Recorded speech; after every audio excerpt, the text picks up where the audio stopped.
Dear everyone, मैं सुनीता सिंह स्वागत करती हूँ आप सभी का केमिस्ट्री क्लासेस में। और अपनी क्लास में अभी करेंगे क्लास 12 केमिस्ट्री चैप्टर 2 सॉल्यूशन से NCERT exercise question 2.10 to 2.12। Okay, तो क्वेश्चन नंबर 2.10 देखते हैं क्या है। देखिए, क्वेश्चन कहता है what role does the molecular interaction play in solution of alcohol and water. यानी अल्कोहल और वाटर के सॉल्यूशन में मॉलिकुलर इंटरेक्शन कैसा रोल प्ले करता है। तो आंसर है इसका water and alcohol molecules interact very strongly with each other due to hydrogen bonding leading to complete miscibility. यानी कि हाइड्रोजन बॉन्डिंग होता है जिसके कारण कंप्लीटली मिसिसेबल हो जाता है। यही रोल प्ले करता है क्या, molecular interaction in solution of alcohol and water. Question number 11 देख लेते हैं। Why do gases nearly always tends to be less soluble in liquid as the temperature is raised. यानी टेम्परेचर के बढ़ने पर गैसेस जो होते हैं लिक्विड में लेस सॉल्युबल होते हैं। क्यों, ये आपको बताना है। ठीक है, तो आंसर देखिए इसका, the dissolution of gas in a liquid is an exothermic process. इसको आप अंडरलाइन करके रखेंगे कि ये क्या है, एक एक्सोथर्मिक प्रोसेस है, यानी कि heat is released.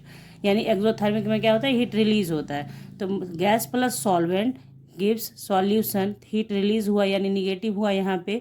According to Le Chatelier principal, आप में से कितने बच्चों ने क्लास 11th में ली चाटेरियल प्रिंसिपल पढ़ा है। केमिकल इक्विलिब्रियम के अंदर इसको पढ़ाना होता है, तो वो आप बताएंगे। जैसे यहाँ तक आपने वीडियो देखा तो आप बताएंगे कि आपने पढ़ा है या नहीं।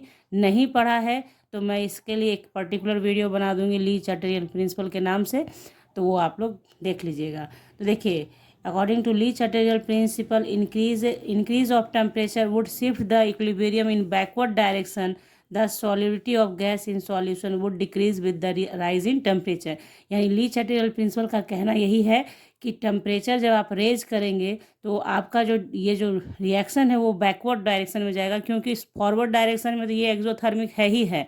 एक्सोथर्मिक है यानी हीट रिलीज हो रहा है, और हीट आप देंगे तो उसको कंजम्पशन के लिए किधर जाना होगा, बैकवर्ड डायरेक्शन में जाना होगा। ली चाटेरियल प्रिंसिपल का 3 रूल है जिसके अकॉर्डिंग आप अगर पढ़ लेते हैं, बहुत बहुत इंपॉर्टेंट रूल है ये, तो इसमें कोई मेहनत नहीं है। आप इतना ही जान लीजिए कि इसमें कहा जाता है कि अगर कुछ भी आप चेंज लाते हैं तो इक्विलिब्रियम उस तरफ शिफ्ट करता है जिस तरफ की उस चेंज को कंजम्पशन हो जाए उसका। जैसे आप हीट बढ़ा रहे हैं तो इधर तो ऑलरेडी आपका हीट निकल रहा है, एक्सोथर्मिक है, तो उस बढ़े हुए एनर्जी को किधर कंज्यूम करेगा, बैकवर्ड डायरेक्शन में। इसलिए आपका रिएक्शन क्या होगा, बैकवर्ड डायरेक्शन में होने लगेगा, यानी कि आपका गैस जो है लिक्विड में लेस सॉल्युबल होने लगेगा। तो यही रीज़न यहाँ लिखा गया है। अब आइए क्वेश्चन नंबर 12 देख लेते हैं हमारा क्या है।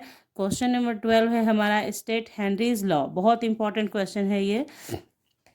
Mention some of its important application. ठीक है, तो देखिए सबसे पहले आप क्या करेंगे, हेनरीज लॉ लिखेंगे। तो Henry's law states that the solubility of gas in a liquid is directly proportional to the pressure of the gas. Further mole fraction of the gas in a solution is proportional to the partial pressure of the gas. देखिए ये चीज़ आपको याद करके लिखना ही होगा। जैसे अगर आप ये देखिए समझना है तो यहाँ पे मैंने बहुत अच्छे से समझाया है। पहले भी वीडियोस में मैंने हेनरीज लॉ का स्पेशल वीडियो बनाया हुआ है सॉल्यूशन चैप्टर के अंतर्गत, वो आप देख ले। मैंने वहाँ सिखाया है कि आपको रटना नहीं पड़े, उसका भी उपाय है। लेकिन अगर आपको नहीं कुछ है तो इसको कम से कम इतना तो आपको याद रखना पड़ेगा, क्योंकि यही हेनरीज लॉ का स्टेटमेंट है और आपको लिखना होगा। ठीक है, तो partial pressure of the gas in solution is equals to K H into mole fraction of gas in solution. उसी स्टेटमेंट को यहाँ पे लिखा गया P equals to K H into x, where K H is क्या, Henry's constant. Different gases have different K H values at same temperature. This suggest that K H is function of nature of gas. यही है Henrys का law. इतना कभी भी कहीं भी पूछा जाए कि हेनरीज का लॉ लिखना है, 2 मार्क्स में पूछा जाए तो भी आप इतना ही लिखेंगे, 3 मार्क्स में पूछेगा तो भी आपको इतना ही लिखना है, क्योंकि हेनरीज का बस इतना ही काम है कि उन्होंने जो स्टेटमेंट दिया उसको लिखिए और बता दीजिए कि के एच क्या है और वो कैसे डिपेंड करता है किस चीज़ पे। वही होता है हेनरीज लॉ। तो हो गया यहाँ पे हेनरीज लॉ कंप्लीट। अब एप्लीकेशन देखिए, इसका एप्लीकेशन से भी क्वेश्चंस आते हैं।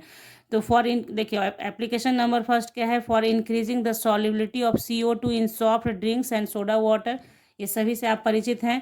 प्रोडक्शन ऑफ कार्बोनेटेड बेवरेज, यानी कार्बोनेटेड बेवरेज, सोडा वाटर, ये सब जो आप पीते हैं वो कार्बोनेटेड बेवरेज होता है। और जिनको नहीं पता है वो जान लीजिए कि जो आप कोल्ड ड्रिंक्स पीते हैं ना, कोल्ड ड्रिंक्स में क्या होता है, CO2 गैस को सॉल्युबल किया हुआ रहता है, इसलिए कभी कभी आप कोल्ड ड्रिंक के बॉटल को जब हिला देते हैं और खोलते हैं तो उससे झाग निकलता है तेज़ी से, तो वो CO2 गैस के कारण ही होता है। फिर देखिए, it helps scuba divers to breathe deep inside the sea. और नेक्स्ट है, it helps climbers at high altitude preventing them from anoxia. तो देखिए यहाँ एप्लीकेशन आपको 2 ही पूछा था, यहाँ मैंने 4 मेंशन किया है। आपको जो इसमें से 2 अच्छा लगे, याद रहे आपके दिमाग में, उसको कीजिए। ये आपको 2024 के एग्जामिनेशन के पर्पस से भी इम्पॉर्टेंट क्वेश्चन है, तो ध्यान से इसको ज़रूर कीजिएगा। तो इसी आशा के साथ कि ये वीडियो आपके लिए हेल्पफुल हो, आगे के क्वेश्चंस के लिए आप चैनल को सब्सक्राइब करके रखेंगे, बेल आइकन के साथ करके रखेंगे, ताकि वीडियोज़ की नोटिफिकेशन आपको समय से मिल सके। अगर वीडियो अच्छी लगी हो, हेल्पफुल लग रही हो, तो अपने दोस्तों के साथ भी शेयर कीजिएगा चैनल को, और लाइक कीजिएगा वीडियो को, और कमेंट बिना किए नहीं जाइएगा बच्चों। आजकल आप कमेंट बहुत कम करते हैं, तो इसलिए वीडियो भी बहुत लेट लेट से आती है। तो कमेंट किया कीजिए, बताया कीजिए कि आप लोग को क्या किस चीज़ का नीड है। तो मिलेंगे आपसे नेक्स्ट क्लास में नेक्स्ट वीडियो के साथ, तब तक